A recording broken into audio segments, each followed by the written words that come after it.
Episode के starting में सभी रेस्ट करने के बाद आगे बढ़ते हैं। तभी उन्हें उनके सामने कुछ लाशें पड़ी हुई दिखती है जिन्हें कि चील आकर खा रहे थे और बहुत ज्यादा बदबू भी हो रही थी।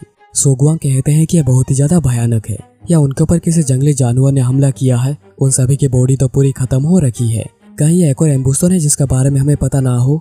जिनमू सोचने लग जाता है एक और एम्बुश, तो इसका मतलब ऐसे केसेस पास्ट में भी हुए हैं और इनके बारे में ब्रोकन सेट को भी पता है। सेंट्रल हेवन एयरलाइंस इन इंसिडेंट्स को काफी सीरियसली ले रही है। जिनमू फिर जाकर अच्छे से देखते हुए सोच रहा था, इनमें ना कोई दांतों के निशान है, ना ही पंजों के निशान है और ना ही इनके ऊपर हथियारों से हमला किया गया है। जीमू आकर जिनमू को कहते हैं, तुम तो बस इन्हें देखकर इनके बारे में बता सकते हो, क्यों है ना? इस बात पर बिलीव करना मुश्किल है, पर इन लोगों को किसने अपने हाथों से फाड़ दिया है। पता नहीं कि उनके पास कितनी ज्यादा स्ट्रेंथ होगी। जिनमू कहता है कि फर्क नहीं पड़ता वो कितने ज्यादा स्ट्रॉन्ग है, पर अपने ओपोनेंट को अपने हाथों से फाड़ देना कोई आसान बात नहीं है। और एक बात नोट करने जैसी है, अगर वो पैदा हुए हैं स्ट्रॉन्ग होमिसाइडल इंस्टिंक्ट के साथ, तब भी ऐसा हमले सोच के परे है। अगर वो मार्शल आर्ट्स में प्रोफिशिएंट होते तो वो उन्हें मारने का कोई और साफ तरीका चुनते, न कि किसी को ऐसे बीच में से फाड़ देना। जीमून कहते हैं, तो जिसने ये सब किया है उसके पास एनोरमस पावर है, पर उन लोगों ने ऐसा फाड़ कर मारा है, मतलब उनके पास कोई रीजनिंग सेंस नहीं है।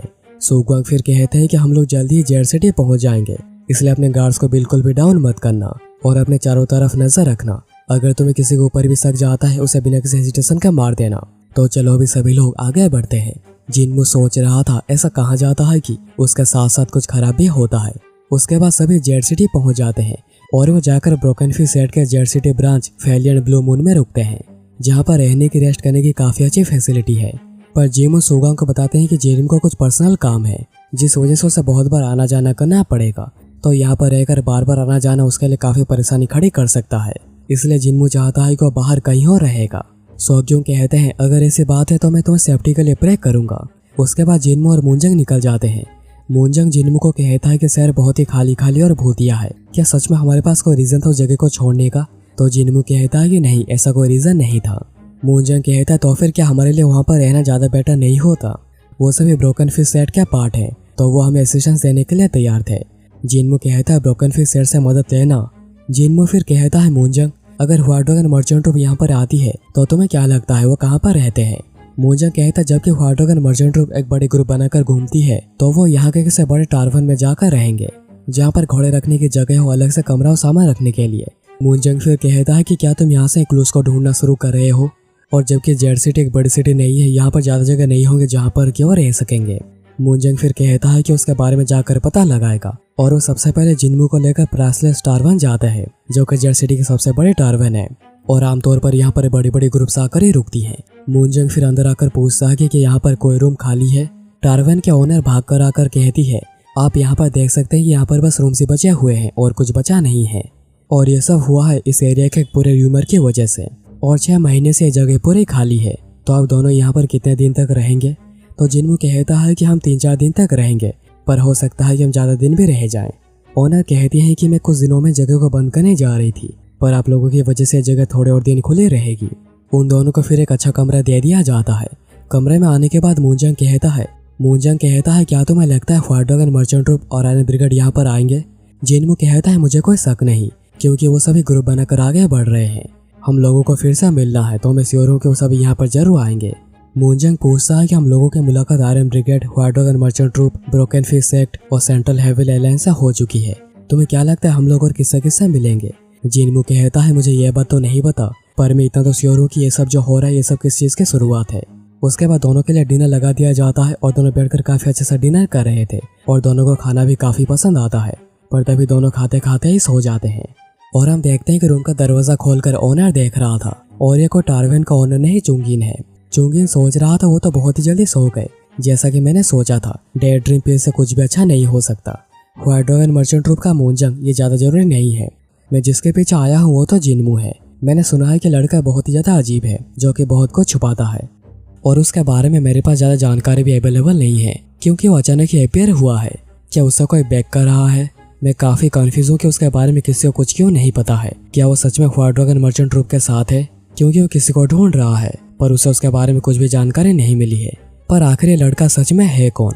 तभी उसकी नजर स्नोफ्लावर के ऊपर पड़ती है, जो देखकर वो काफी सरप्राइज हुआ था, और वो जैसे जाकर स्नोफ्लावर को टच करता है जिनमू होश में आ जाता है। जिनमू कहता है, अभी अभी ये सब क्या हुआ था? मैंने अपनी गार्ड डाउन कर दी, जबकि मैं मूरी वर्ल्ड में काफी नया हूँ। मुझे बहुत कुछ सीखना पड़ेगा, मैं अपनी गार्ड इसे डाउन नहीं कर सकता। जिनमू की नजर फिर चुंगिन के ऊपर पड़ती है, जो कि उसका ब्लेड पकड़ा हुआ था और उस स्नो फ्लावर से पोजेस्ड हो गया था। जिनमू सोच रहा था क्या स्नो फ्लावर का ऑरा से वो पोजेस्ड हो गया है? वो तो बिल्कुल भी हिलडुल नहीं रहा। स्नो फ्लावर, क्या तुमने मुझे होश में लाया है? तुम सच में बीविच ब्लेड हो। पर रुको, इस आदमी की एनर्जी तो टार्विन का ओनर से पूरी मिल रही है। क्या वो कोई ट्रांसफॉर्मेशन आर्ट का इस्तेमाल कर रहा है? पर अगर मैंने अपनी गार्ड डाउन कर भी दी थी, पर मैं फिर भी इस आर्ट को अपनी की से सेंस कर सकता हूँ। पर मैं इसे बिल्कुल भी सेंस नहीं कर पाया। मतलब ये एक मार्शल मास्टर है। जिनमू फिर उससे पूछता है कि आखिर तुम कौन हो, और चुंगी ने अपनी पूरी आइडेंटिटी बता देता है। और वो ये भी बताता है कि ब्लैक मून का लीडर रिंग ने ही मुझे ऑर्डर दिया था तुम्हारे ऊपर नजर रखे सारी जानकारी हासिल करने के लिए। जिनमू इससे पूरा चौंक गया था, क्योंकि चुंगी ने उसे सब कुछ डायरेक्ट ही बता दिया और वो समझ आता है कि ये सब स्नो फ्लावर का कमाल है। जिनमू फिर कहता है चलो देखते हैं ब्लैक मून को कितना पता है। इसलिए जिनमू चुंगिन से पूछता है गोनम्योंग सिटी में कुछ लोगों को फाड़ के मार दिया गया है। तो चुंगिन कहता है कि कुछ दिन पहले गोनम्योंग शहर में कुछ पागल लोग आ गए थे। वो सभी लोग पूरे पागल थे, पर एवरेज लोगों से बहुत ज्यादा पावरफुल थे। पर वो अपने फैमिली एंड फ्रेंड्स में डिफरेंशिएट नहीं कर पा रहे थे, जिस वजह से उन लोगों ने सभी को फाड़ के रख दिया। सेंट्रल हेवन एयरलाइंस और ब्रोकन फेस सेट को लगा कि उनके इस बिहेवियर का रीजन एक स्पेशल टाइप का पॉइजन, जिस वजह से उन लोगों ने टैंक फैमिली को बुलाया, जो कि पॉइजन में माहिर है। और जिन भी लोगों ने पॉइजन को फैलाया है, उनका उनमें में जो लोग गायब हुए हैं उनके पीछे उन्हीं का ही हाथ है। और अब ब्लैक मून इसको हर एंगल से स्टडी कर रही है। और वो आगे और कुछ कहने जा रहा था, तभी वहीं पर आर्थो डांसर आ जाते हैं, जिस वजह से चुंगिन होश में आ जाता है। चुंगिन कहता है अभी यहाँ पर क्या हुआ था? जिनमू कहता है ब्लैक मून के हेवन एंड डिवीजन के चुंगिन, क्यों ना हम लोग यहाँ पर थोड़ी बातें करें। चुंगिन पूरा सरप्राइज होकर कहता है आखिर ऐसा तुम्हें कैसे पता? आखिर तुम्हें मेरे बारे में इतना सब कुछ कैसे पता है? और चुंगिन सोचने लग जाता है कि आखिर उसे मेरे बारे में इतना सब कुछ कैसे पता चल गया। उसके ब्लेड को पकड़ने के बाद क्या क्या हुआ है मुझे कुछ भी याद नहीं आ रहा। क्या इसे मेरे बारे में सब कुछ पता चल गया है? पर ये सब कैसे हो गया? लगता है कि मैं यहाँ पर फंस गया हूँ।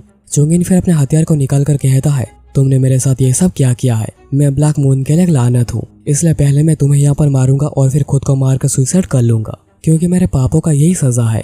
जिनमू कहता है क्या तुम श्योर हो तुम इस काम को रिग्रेट नहीं करोगे?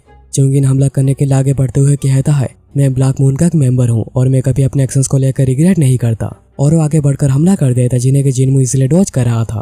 पर जब जिनमू हमला करना शुरू करता है, चुंगिन कुछ भी कर नहीं पाता।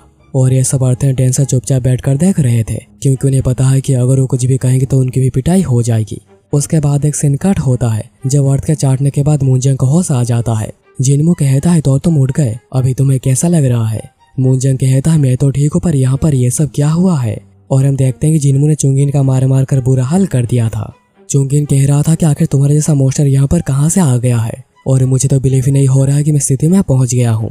जल्दी करो और मुझे यहाँ पर मार दो। जिनमू कहता है कि मुझे तुम्हें मेरे हाथों से मारने की जरूरत नहीं है, अभी तुम्हारे सीक्रेट के बारे में मुझे पता है।